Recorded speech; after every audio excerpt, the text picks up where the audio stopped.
सुनील मुजफ्फरपुर का रहने वाला था। बीए करने के बाद उसे कोलकाता में नौकरी मिल गई।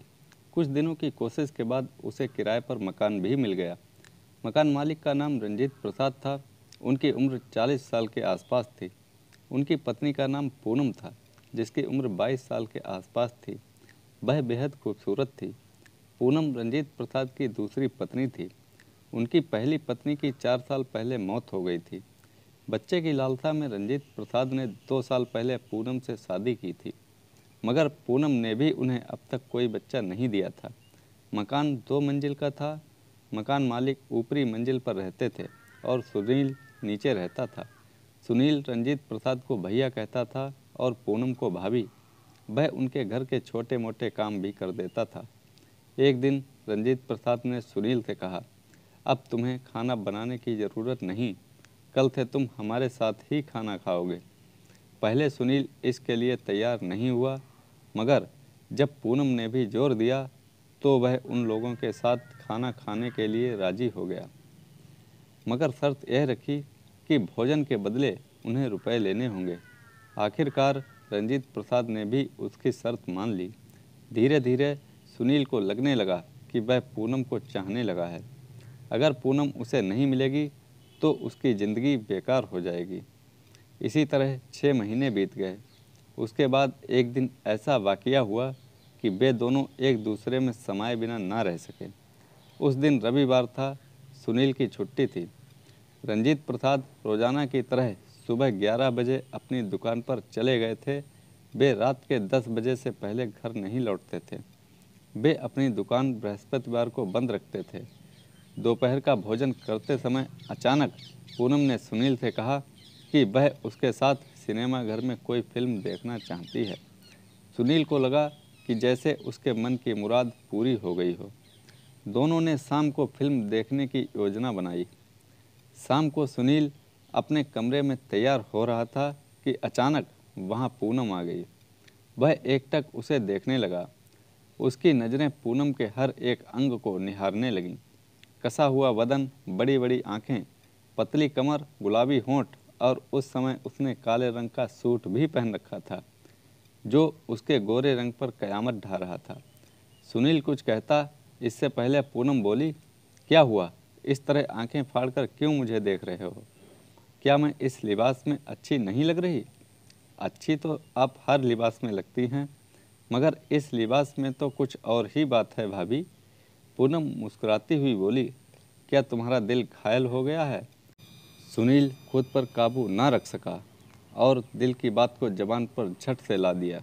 अगर मैं कहूँ कि मेरा दिल आपको पाने के लिए छटपटा उठा है तो ऐसी बात है तो तुम ही बताओ कि तुम्हारे दिल की छटपटाहट को दूर करने के लिए मुझे क्या करना होगा। सुनील को लगा कि अगर उसने यह मौका गवा दिया तो पूनम को कभी भी पा नहीं सकेगा। उसने बगैर देर किए झट से पूनम को अपनी बाहों में भर लिया और कहा, आपको कुछ करना नहीं है, जो कुछ करना है मुझे करना है, आपको सिर्फ मेरा साथ देना है।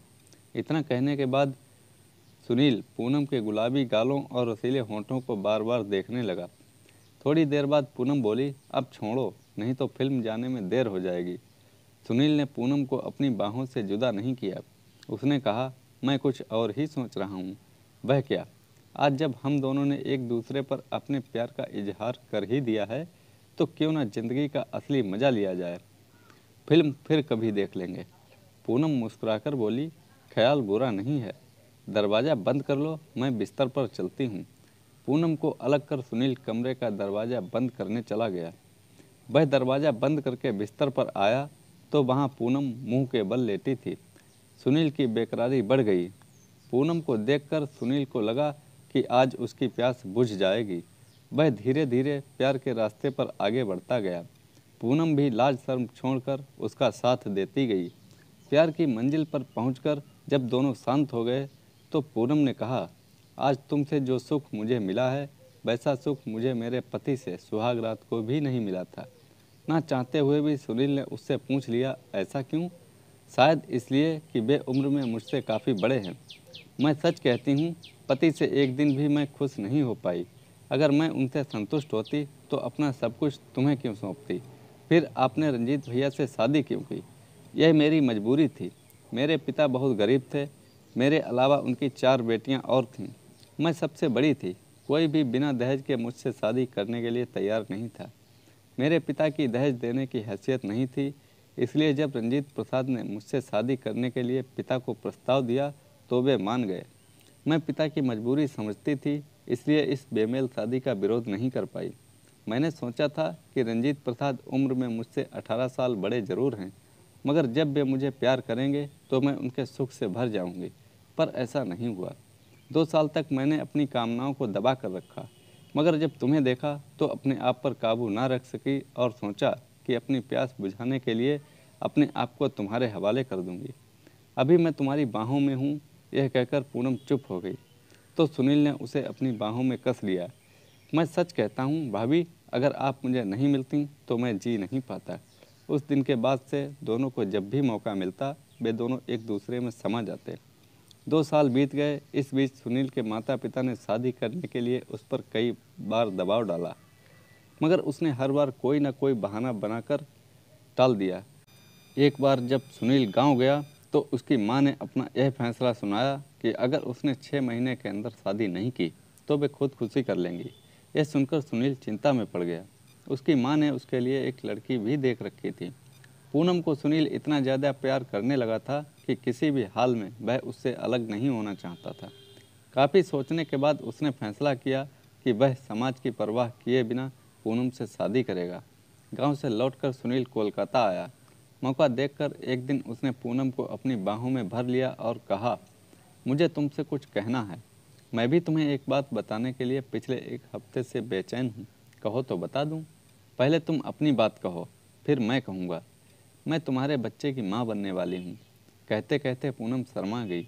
मैं जानती हूँ कि तुम मुझे बहुत प्यार करते हो, इसलिए मैंने यह फैसला किया है कि अब मैं रंजीत प्रसाद के साथ नहीं रहूँगी। उनसे तलाक लेकर तुमसे शादी करूँगी। तुम मुझसे शादी करोगे ना? सुनील खुशी से झूम उठा। पूनम ने कहा कि वह सबसे पहले अपने और सुनील के संबंध की जानकारी अपने पति को देगी और फिर उनसे तलाक की बात करेगी। अगर वे मान गए तो ठीक, नहीं तो उन्हें नामर्द साबित करके कोर्ट से तलाक ले लेगी। पूनम ने सुनील से कहा था कि वह रंजीत प्रसाद से रात में तलाक की बात करेगी और अगले दिन सुबह वह उसे उनका फैसला बता देगी। मगर अगले दिन सुबह सुनील को पूनम से बात करने का मौका नहीं मिला। मजबूरी में वह दफ्तर चला गया। दफ्तर से लौटकर सुनील शाम के 6 बजे घर आया तो पूनम अपने कमरे में थी। रोज की तरह उस समय रंजीत प्रसाद घर पर नहीं थे।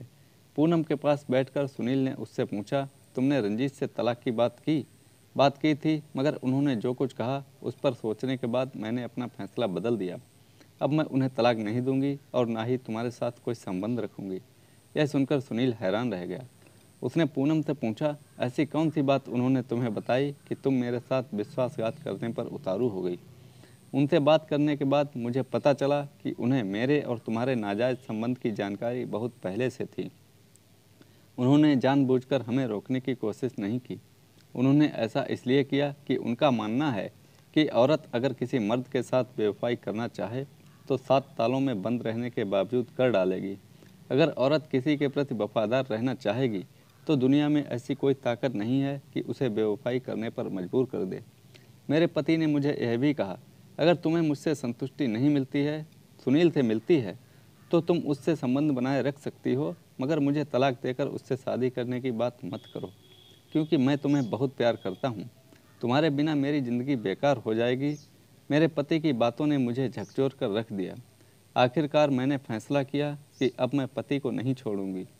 पूनम का फैसला जानकर सुनील गुस्से में आ गया। उसने पूनम का गला दबोच लिया और कहा, अगर तुम मुझसे शादी नहीं करोगी तो मैं तुम्हें जान से मार दूंगा। पूनम ने कहा, तुम मुझे जान से मार दो, मैं चूं तक नहीं करूंगी, पर पति के साथ बेवफाई करने को मत कहना। सुनील उसके गले पर से अपना हाथ का दबाव डालने ही जा रहा था कि अचानक उसे लगा कि वह सही नहीं है। सही रास्ते पर तो पूनम थी। उसके बाद सुनील ने पूनम को गले से अपना हाथ हटा लिया और कहा, मैं तुम्हें मार नहीं सकता पूनम, क्योंकि मैं तुम्हें दिल की गहराइयों से चाहता हूँ। तुम्हें तुम्हारा पति भी चाहता है। तुम तो एक ही हो, तुम दोनों के साथ तो नहीं रह सकती, इसलिए तुम अपने पति के साथ ही रहो। मैं कल ही तुम्हारे घर से, तुम्हारी दुनिया से दूर चला जाऊंगा। तुम अपने पति के साथ हमेशा खुश रहना।